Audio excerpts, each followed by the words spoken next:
And you could still set that goal at 200 and you could never reach 200, but you could still be successful. Hi, my name's Devin. Today I own several multi-million-dollar companies. We started with $5,000 in a credit card. I don't know the easy way. I only know the hard way.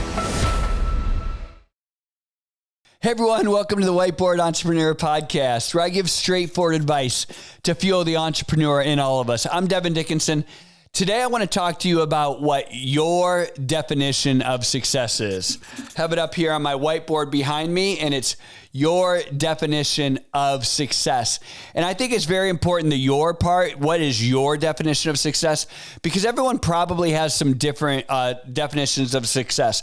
I also want to make sure that we define the difference between definition of success and goals, right? Because I think a lot of times people blend those together, and this is when we become frustrated, right? Because when all of a sudden your goals are tangible, like I want to make X amount of dollars, or I want to have X amount of employees, or I want to have this title at my company, or I want to have this many followers on social media, or whatever that is, right? Whatever your goal is a lot of times we tie that to our definition of success, and we become very frustrated. And it reminds me that goals are always changing, always evolving, right? Because it's pretty interesting. Warren Buffett, someone said, "Hey, Warren, tell me, what's your goal? What's your success? How do you define success?" And he said, "Oh, that's easy." He said 25% more, right? Because he has so much, right? What is enough? They're like, well, always it's 25% more. And people would say, no, that's because he's greedy, right? And I would say, no, that's because he's ambitious. He has goals and they're changing and they're evolving and they're growing. And that's awesome. And that's part of the journey, right? When you're driving, you get somewhere, you get to a mountain, you climb the top of a mountain. The next thing you want to do is what? Climb a bigger mountain, right? And those are goals, those are dreams, those are aspirations. And that's wonderful. Like, I'm not trying to squash that in your life. As a matter of fact, I'm trying to encourage that in your life.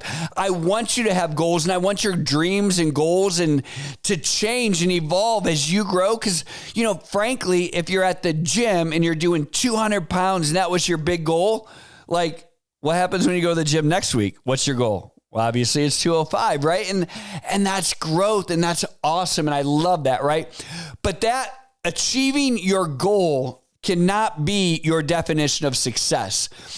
And I think when people blend those together is when they become very empty. And I want to share with you something that a friend of mine shared a quote. And to me, this truly defines what my personal definition of success is.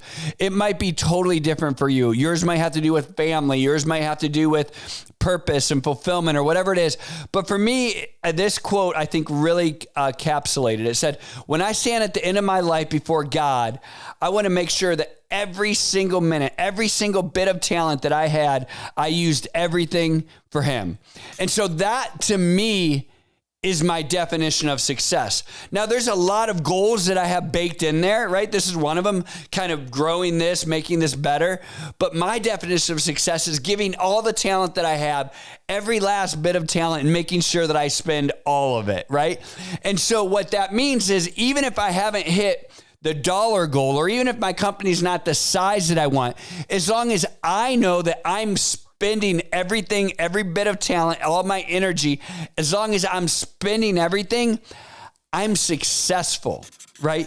And so we take this back to the gym, right? Like if you think success is benching 200 pounds, when you bench 200 pounds and that's your definition of success, what do? Like, your life is over. It's done, right? And that's why, no, it's okay now that you raise your goal, right?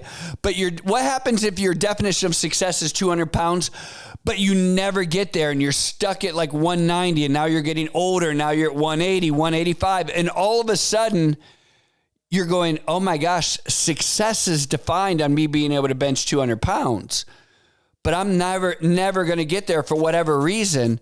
Now, all of a sudden, I'm empty, I'm depressed, I'm unfulfilled. When really, what if your definition of success at the gym was being healthy, being the best you that you could be, pushing yourself as far as you could possibly go?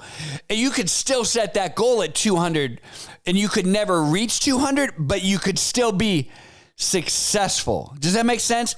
And that's what I want us to understand. So for me, my definition of success is making sure that I give every bit of talent, everything that's been given to me. I want to spend it all and give my absolute best every single day. Now, the goals change along the way, right? Some of my goals have become greater, right? I've achieved some of my goals. That's awesome. But guess what? I'm not done. So I have more goals. There's been other goals that I've never achieved. However, I know that I've tried my best. I know that I've spent everything that I can for them. And I never hit that goal. At least so far, I haven't hit that goal. And so now I'm here, but I'm still successful because my definition of success isn't based on hitting that goal. It's based on spending everything that I have, giving everything that I have, and being fulfilled. And so as I think about the definition of success for me, and I apply it to my everyday life, like I have these goals, right? So I'm a soccer coach, and my goal is that we're going to win state every year. But my definition of success is that our team plays to the absolute best of their potential, and that we as coaches help grow them in their character and their leadership and grow them as men. And so at the end of every soccer season, I have yet to win a state championship. This year we came in third. We're getting closer. I have yet to achieve my goal. However, at the end of every soccer season, I feel like, yes, we have had a successful soccer season. And that's how I kind of separate the goals from the definition of success in my life.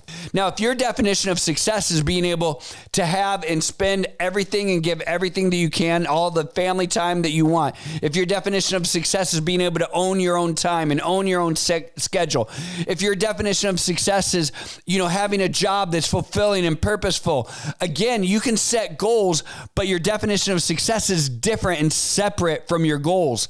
And let me tell you, this will provide much more peace, much more satisfaction, much more fulfillment in your life when you separate those goals from your definitions of success. I'm Devin. This is a Whiteboard Entrepreneur. I want you to think about this today. Learn how to separate goals from your definition of success. And I know this will help you.